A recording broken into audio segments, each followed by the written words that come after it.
Вітання! Сьогодні у нас цікавий випуск. У нас в гостях екс-міністр освіти Бутану Бутан Такхур Поудел. Це людина, яка брала участь в реформах, завдяки яким країна почала рухатися до вселенського щастя. Поїхали! Mr. Poudel, how do you see the transformation which are happening in the world of education today? Thank you very much for your invitation to this conversation. Education all around the world is looking for a mission.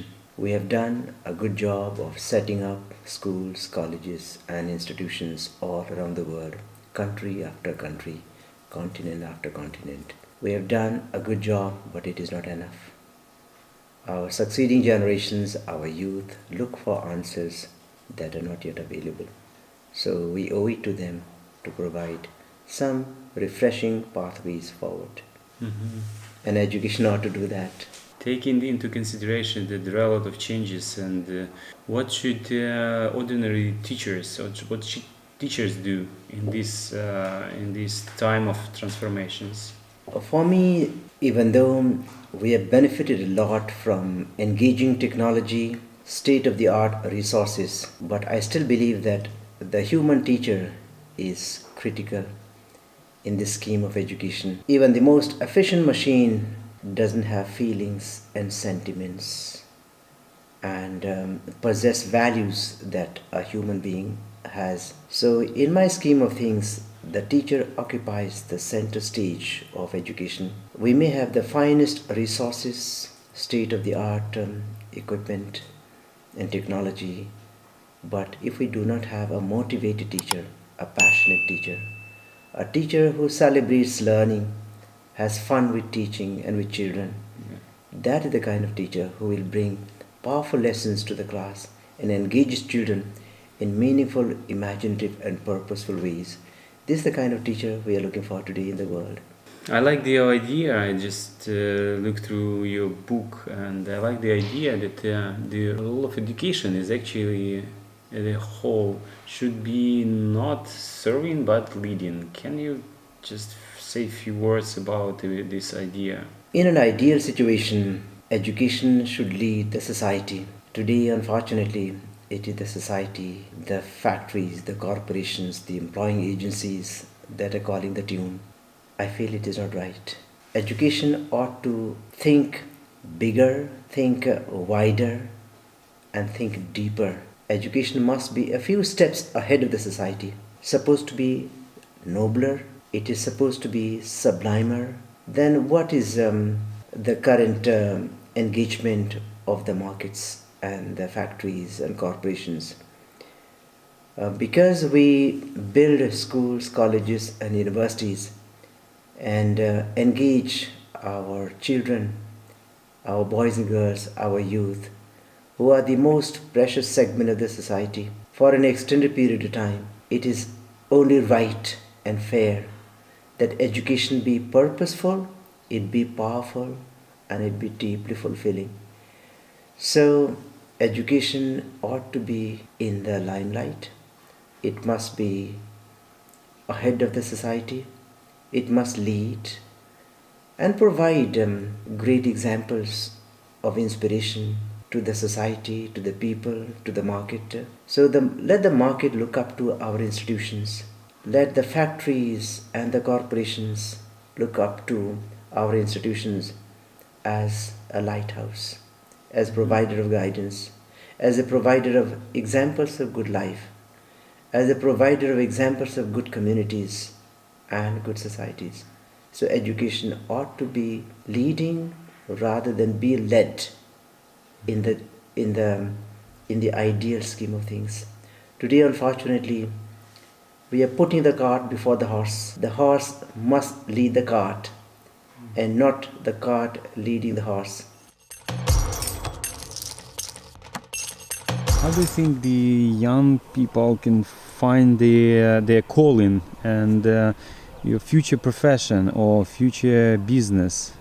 I think today's society presents different kinds of stimuli. And how do young people respond to these stimuli? This is very difficult. because there are competing stimuli, competing claims, competing demands of the society.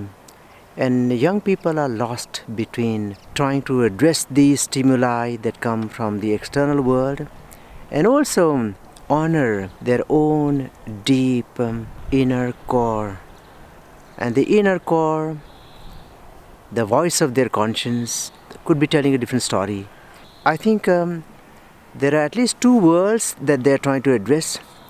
The external world, that is the society, the nation, the world beyond, and also their inner world, their private world, their very personal universe. But I think the important thing would be to try and balance the claims of the two worlds. It will be important to keep the inner core, because the inner core is what we have. The inner core is what the young people have too. And if we lose that inner core just because we have to pursue the call of the outside world, we lose ourselves, we lose our center, we lose our focus. So how we manage to nurture our inner core and at the same time respond to the external stimuli is a challenge, but it is not difficult. And I think young people should keep faith in their own strengths, in their own integrity, in their own inner life. What the common issues you see in the modern society and modern education? What the common issues to every country? I think the irony of our times, particularly in education, is that it has become extremely mentalistic, intellectual, and head-centered. But our children, our boys and girls, our learners, as indeed ourselves, are more than the head. We are more than the intellect. We have a heart that is the home of feelings and sentiments and emotions. We have our psychological elements in us. We have our emotional, spiritual, ethical elements. So today's education leaves out a lot of very important elements that make us who we are, that make the children who they are. So in the act of teaching and learning, in education, we must take the child up in totality, in entirety, and not only concentrate on the head and approach education, approach teaching and learning from a very limited, narrow and pedestrian way. That is not fair, that is not right. We have to approach the child as a full person, not only with the head, but with the heart, with the hands, with the faculties, all these other gifts. We have these 5 windows to the world, 5 gifts, the 5 senses and common sense. Life is very sacred. So education ought to celebrate the sacredness of life. It must honor the integrity of the learners. That means that the whole person and not just a little part, the mind, should be engaged in the act of teaching. Today's education is highly segmented. It is highly exclusionary. It is very materialistic. It doesn't lift the mind. It doesn't expand the heart. It prepares people for careers, but it doesn't prepare people for life and help them to be good human beings. To be great is wonderful, but to be better, to be good is even better. Being great is to be desired, but being good is even more desirable. So education ought to do better than simply preparing people to receive diplomas and degrees and to find a career, as important as they are.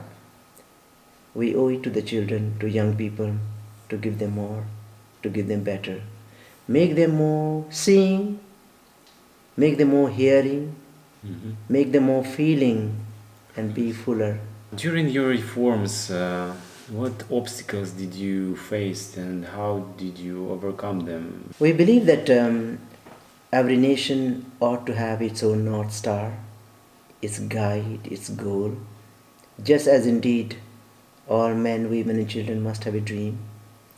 So Bhutan's education system wanted to follow the North Star of the nation that was identified and launched by His Majesty the Fourth King of Bhutan, Gyalpa Jigme Singha Wangchuk, when he called that gross national happiness must be more important, is more important than gross national product, or gross domestic product, GDP. З цих пір Бутан стала країною-брендом. Ми її знаємо завдяки індексу національного щастя, де все виміряється не грошима, не якимись матеріальними активами, а тим, наскільки щасливими є люди в цій країні. In any system, in any society, for a nation, its subsystems must cooperate, must cohere together and take the mission of the country forward together.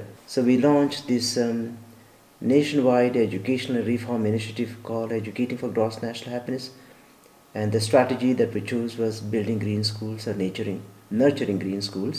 Some of the challenges that we faced were very common, as they exist everywhere else in the world. It is so much easier to lead the horse in the direction it is going.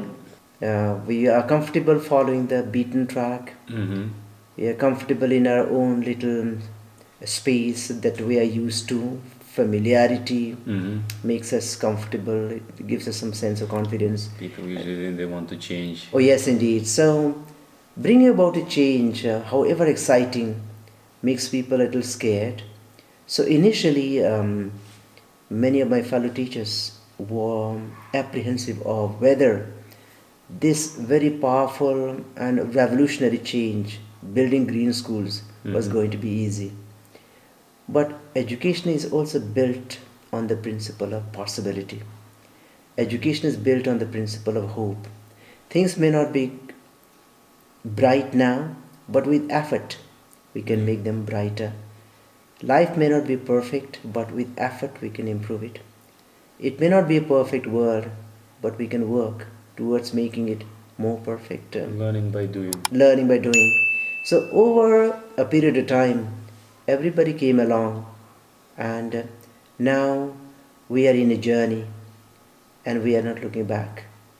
There have been challenges, and we are far from having overcome all the challenges. We are still struggling, but I think this is the right way to go. And the right way is not always easy. What is easy is not desirable, and what is desirable may not be easy all the time. I think what we're doing may have elements of a challenge, but we are not defeated by challenges. We have become stronger. I think if we know the direction, if we're convinced that what we're doing is right, that gives us a lot of courage and inspiration to go ahead. Okay, well, I wish you good luck with that. Older people, they sometimes hate their professions or work without any satisfaction. I mean, moral, and what do they do?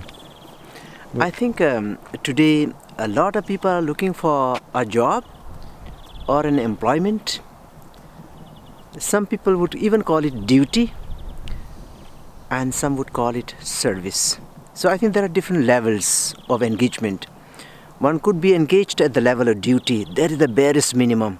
I'm in attendance. I am present, and that's enough. Whether I work or not, that is not important. I need to be present there, to be seen. Yes. At a slightly different level, there is employment. People are looking for employment. They're looking for some engagement because there is certain compensation or remuneration, and one has to go on.